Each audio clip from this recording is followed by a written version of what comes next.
80, 90 காலகட்டங்களில் சினிமாவில் காமெடி நடிகருடன் கலக்கிய பிந்து மாதேவி அவர்களின் வாழ்க்கை வரலாறுகளை பற்றி தான் இந்த வீடியோவில் நம்ம பார்க்க போகிறோம். பிந்து மாதேவி அவர்கள் மறைந்து விட்டார். அவரின் வாழ்க்கை நுண்ணியமான விஷயங்களை தெரிந்து கொள்வோம். 1949ஆம் ஆண்டு சென்னை மாநகரத்தை சேர்ந்த தாம்பரம் என்ற ஊரில்தான் பிறந்தவர் பிந்து மாதேவி அவர்கள். சிறு வயதிலிருந்து நடனம் மற்றும் பாடல் போன்ற பல நிகழ்ச்சியில் கலந்து கொண்டு தன்னோட நடனக் கலையில் ஆர்வம் கொண்டவர். அதனால் அவர் தந்தை தாய் அவர்களுமே இருவருமே நடனப் பள்ளியில் பயிலுமாறு சேர்த்து விட்டார்கள். இவரின் இயற்பெயராக விமலா என்ற பெயர் கொண்ட இவர் நடனக்கலை மற்றும் பாடல் போன்ற பல பரதநாட்டியம் போன்ற கலைகளிலும் மிக சிறந்த ஒரு வல்லமை கொண்டவர்தான் விமலா என்ற பிந்து கோஷ். 1960ஆம் ஆண்டு வெளிவந்த களத்தூர் கண்ணம்மா என்ற திரைப்படத்தில் உலகநாயகன் கமலஹாசன், ஜெமினி கணேசன் மற்றும் பலரும் அந்த திரைப்படத்தில் நடித்திருப்பார்கள். அந்த திரைப்படத்தில் சிறு வேடத்தில் முதலில் பிந்து கோஷ் அவர்கள் நடித்திருப்பார்கள். அடுத்த திரைப்படமாக சர்வசுந்தரம் மற்றும் பல திரைப்படங்களில் சிறு சிறு வேடங்களில் நடித்திருக்கிறார். இதே கனி என்ற ஒரு திரைப்படத்தின் பாடலில் புரட்சித் தலைவர் எம்ஜிஆர் அவர்களுடன் பின்னாடி நடனமாடும் நடன கலைஞர்களுடன் நடனமாடியவர்தான் பிந்து மாதேவி அவர்கள். இவர் பல திரைப்படங்களிலே நடிகர் திலகம் சிவாஜி கணேசன் மற்றும் எம்ஜிஆர் போன்ற பல திரைப்படங்களும் இவர் நடித்திருக்கிறார். நடனங்களில் மிகவும் ஆர்வம் கொண்ட இவர் சிறு வயதிலிருந்தே மெல்லிய உடலாக இருந்த இவர் திடீரென்று வண்ணம் உருவங்கள் மாறினாலும் தன் உருவத்திற்கு ஏற்றாற்போல் திரைத்துறையில் காலடி எடுத்து வைத்து மிக அருமையாக குணச்சித்திர வேடங்களிலும் காமெடி நடிகர் மற்றும் சில நடிகருடன் சிறப்பாகவும் நடித்து மிக சிறந்த ஒரு நடிகராக விளங்கியவர்தான் பிந்து கோஷ் அவர்கள். கமலஹாசன் நடிப்பில் வெளிவந்த 3ஆம் பிறை திரைப்படம் மிகப்பெரிய ஒரு வெற்றி திரைப்படம். அந்த திரைப்படத்தில் ஸ்ரீதேவி, கமலஹாசன் நடித்திருந்தாலும் பிந்து கோஷ் அவர்கள் ஒரு சிறு பாடலில் ஒரு நடனமாடும் காட்சியில் தோன்றியிருப்பார்கள். 1982ஆம் ஆண்டு வெளிவந்த கோலி கூவுதே என்ற திரைப்படத்தில்தான் முதலில் அறிமுகமாகிறார். இந்த திரைப்படத்தில் பிந்து கோஷ், விஜி மற்றும் பிரபு போன்ற பலர் இந்த திரைப்படத்தில் நடித்திருப்பார்கள். இந்த திரைப்படத்தில் சுரேஷ் அவர்களை காதலிப்பது போல ஒரு பாடலில் மிக அருமையாக தன்னோட நடனத்தில் கலக்கி கொண்டிருக்கும் பிந்து கோஷ் அவர்கள் இந்த திரைப்படத்தில் விஜயின் நண்பியாக நடித்திருப்பார். மிக அருமையான இந்த திரைப்படத்தில் ஒவ்வொரு சீனும் கதாபாத்திரத்திற்கு ஏற்றார் போல பிந்து கோஷ் அவர்கள் மிக அருமையாக நடித்த திரைப்படங்களில் இது ஒன்று மிகப்பெரிய ஒரு வெற்றி திரைப்படம்.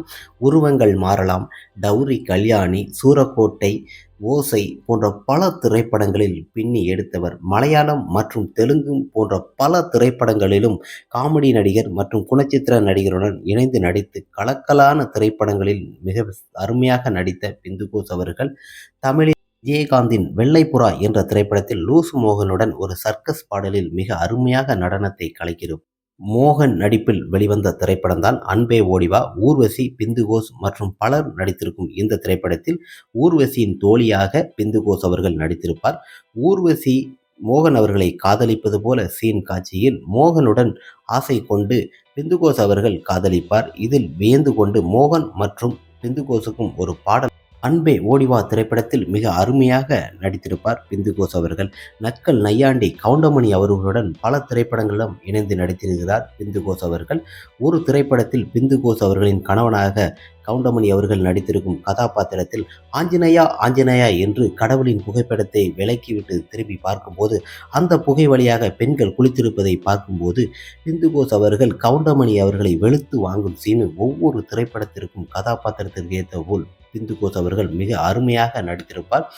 தூங்காதே தம்பி தூங்காதே என்ற திரைப்படத்தில் உலகநாயகன் கமலஹாசன், ராதா மற்றும் கவுண்டமணி போன்ற பலர் நடித்திருக்கும் இந்த திரைப்படத்திலும் கதாபாத்திரத்தில் மிக அருமையாக கலக்கலாக ஒவ்வொரு சீனும் நடித்திருப்பார் பிந்து கோஷ் அவர்கள்.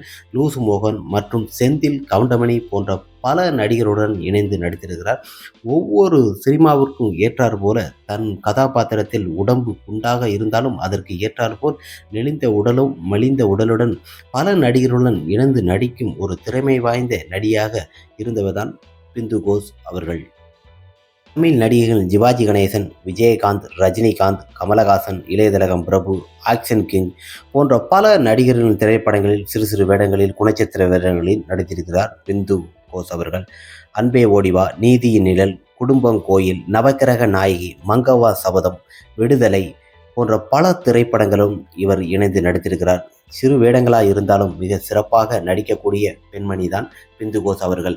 நடனத்தில் மிக ஆர்வம் கொண்டிருந்தாலும் மிக அருமையாக பல திரைப்படங்களிலும் கலக்கலான காமெடியும் நடிக்கக்கூடிய பெண்மணி பிந்து கோஷ் அவர்கள். தமிழ், தெலுங்கு, மலையாளம், கன்னடம் போன்ற பல மொழிகளிலும் குணச்சித்திர வேடங்களிலும் பல வேடங்களிலும் நடித்தவர் தான் பிந்து கோஷ் அவர்கள். இவளின் வாழ்க்கையில் மணந்த கணவனின் துயரம்தான் சில வாழ்க்கையில் இவரை பின்னுக்கு தள்ளப்பட்டது. இவரின் கணவனோ மிகப்பெரிய ஒரு குடியாரன். குடியாரனை திருமணம் செய்த பிறகு சில காலங்களாக 2 ஆண்மகன்கள் பிறந்தார்கள். 2 ஆண்மகன்கள் இருந்தாலும் பிந்து கோஷின் கணவன் அவர்கள், இனி எனக்கு நீ தேவையில்லை, நான் உன்னை விட்டு செல்கிறேன் என்று பிந்து கோஷை தனித்துவிட்டு 2 மகன்களையும் வளர்த்து ஆளாக்கியவர்தான் பிந்து கோஷ் அவர்கள். சாலிகிராமத்தில் இவருக்கு புதிதாக வீடு மிக அருமையாக 60,000க்கு பங்களா போன்ற வீடு வசதியுடன் வாய்ந்த மிக அருமையான ஒரு நடிகை தான் பிந்து கோஷ் அவர்கள். இவரின் மகன் மகள்கள் மற்றும் பணம் இருந்தால்தான் தன்னை மதிப்பார்கள் என்று சில மீடியாவில் சில தகவல்களையும் கூறியுள்ளார் பிந்து கோஷ் அவர்கள் சில பேட்டிகளிலும். பிந்து கோஷ் அவர்களுக்கு உடம்பு எடை 42 கிலோவை குறைத்து உடம்பின் தோய்வின் காரணமாக சுகர் மற்றும் பிரஷர் பல நோய்கள் உடம்பை அட்டாக் ஆக்கி உடம்பில் பல பிரச்சனைகள் தோன்ற மருத்துவ செலவு மற்றும் சிலர்கள் நோய் தொற்றுகள் அதிகமாக ஏற்பட தன் மகன்கள் இவரை விட்டு ஹைதராபாத்துக்கு சென்று விட்டார்கள். தான் பிச்சை எடுத்து தான் வாழ்கிறேன் என்றும் சிலர் சொல்கிறார்கள். சூப்பர் ஸ்டார் ரஜினிகாந்த், உலகநாயகன் கமலஹாசன் மற்றும் பிரபு பலரையும் இவர் தொடர்பு கொண்டிருக்கிறார் தொலைபேசியில். யாரும் இவரை கண்டுக்கவில்லை, உதவியும் செய்யவில்லை. நடிகர் சங்கம் என்று ஒன்று இருந்தது, அதுவும் சரியாக இவருக்கு உதவுவதில்லை. கேப்டன் விஜயகாந்த் அவர்கள் இப்போ இருந்திருந்தால் நடிகர் சங்கம் இவர்களுக்கு மாதம் ஊதியத்தை மிக அருமையாக கொடுத்திருப்பார் என்று சில பேட்டியிலும் கூறியுள்ளார். நடிகர் சங்கம் ஒன்றும் இல்லை. சிலர்கள் இவரை யூடியூப் சேனல்கள் பேட்டி எடுத்தார்கள். மற்றபடி சிறு சிறு உதவிகள் பாலா போன்ற பல நடிகர்களும் இவருக்கு உதவி செய்துதான் முடிந்த உதவிகளை செய்து மாத்திரை மற்றும் மருத்துவ செலவுகளை செய்து கொண்டிருந்தார்கள்.